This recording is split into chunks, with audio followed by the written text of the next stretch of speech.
नमस्कार। आप सुन रहे हैं आध्यात्मिक ज्ञानवाणी। आज का विषय है प्रेम ही ईश्वर का स्वरूप क्यों है। यह प्रश्न केवल दार्शनिक नहीं बल्कि जीवन के गहनतम रहस्यों में से एक है, क्योंकि जब हम प्रेम को समझ लेते हैं तो हम ईश्वर को समझने लगते हैं, और जब हम ईश्वर को प्रेम के रूप में अनुभव कर लेते हैं तो जीवन का हर क्षण आनंद और शांति से भर जाता है।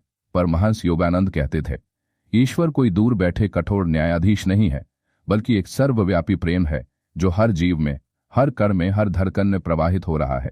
शास्त्रों ने ईश्वर को अनेक नामों से पुकारा, सत्य, चेतना, आनंद, ब्रह्म, शिव, शक्ति, हरि, परंतु जब ऋषियों ने सबसे निकटतम परिभाषा खोजी तो वे एक ही शब्द पर आकर ठहर गए, प्रेम। ईश्वर अनंत है और प्रेम भी अनंत। ईश्वर अदृश्य है और प्रेम भी आंखों से नहीं देखा जा सकता, केवल हृदय में अनुभव किया जा सकता है।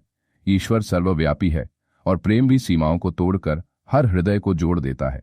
क्या आपने कभी सोचा है कि जब एक माँ अपने शिशु को देखती है तो उसके हृदय में जो भावना उठती है वह शब्दों से परे होती है। वह भावना है शुद्ध प्रेम। वह प्रेम किसी शर्त पर आधारित नहीं, किसी लेन देन पर आधारित नहीं। योगानंद कहते थे, मनुष्य अनेक भाषाएं बोलता है पर आत्मा की सच्ची भाषा केवल एक है, प्रेम। यह प्रेम ही वह सेतु है जो हमें आत्मा से ईश्वर तक पहुंचाता है। जब मनुष्य के हृदय में प्रेम जागता है तो वह स्वार्थ और अहंकार की दीवारें तोड़ देता है और तभी उसे भीतर से एक दिव्य उपस्थिति का अनुभव होने लगता है। बाइबल में लिखा है, गॉड इज लव। उपनिषदों में कहा गया है, प्रेम ही ब्रह्म का स्वरूप है। क्यों? क्योंकि ईश्वर की सबसे बड़ी शक्ति प्रेम है। संसार की हर सृष्टि, हर गति, हर ऊर्जा प्रेम की ही अभिव्यक्ति है। सूर्य हमें प्रकाश और ऊष्मा क्यों देता है? क्योंकि वह अपने स्वभाव से प्रेम लुटाता है। पेड़ बिना स्वार्थ फल क्यों देते हैं? क्योंकि उनमें भी ईश्वर का प्रेम प्रकट है। जल जीवन को क्यों पोषित करता है? क्योंकि प्रेम ही उसकी मूल प्रवृत्ति है। योगानंद जी कहते थे, ईश्वर आनंद है और वह आनंद प्रेम के रूप में प्रकट होता है। सोचिए, जब आप किसी प्रियजन से मिलते हैं तो हृदय में कैसी लहर उठती है? वह आनंद ही तो है। जब आप किसी की निस्वार्थ सेवा करते हैं तो आत्मा के भीतर कैसी शांति उतरती है? वह भी आनंद ही है। यही आनंद अंततः हमें ईश्वर से जोड़ता है, क्योंकि आत्मा का स्वभाव है आनंद और आनंद का द्वार है प्रेम। परमहंस योगानंद के अनुसार प्रेम की तीन मुख्य अवस्थाएं होती हैं।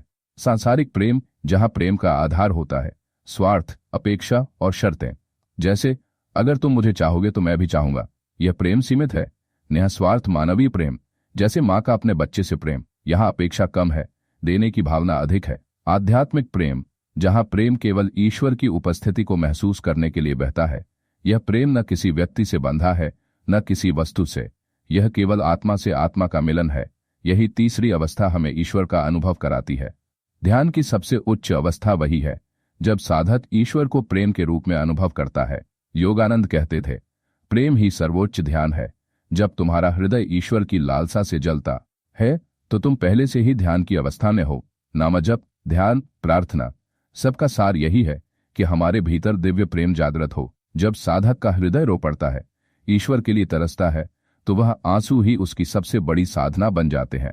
जहां भय है वहां ईश्वर नहीं है, जहां प्रेम है वहां भय मिट जाता है। अक्सर लोग ईश्वर से डरते हैं, अगर पूजा नहीं की तो दंड मिलेगा, पर योगानंद कहते हैं, ईश्वर दंड देने वाला नहीं, वह प्रेम से अपनी ओर खींचने वाला है।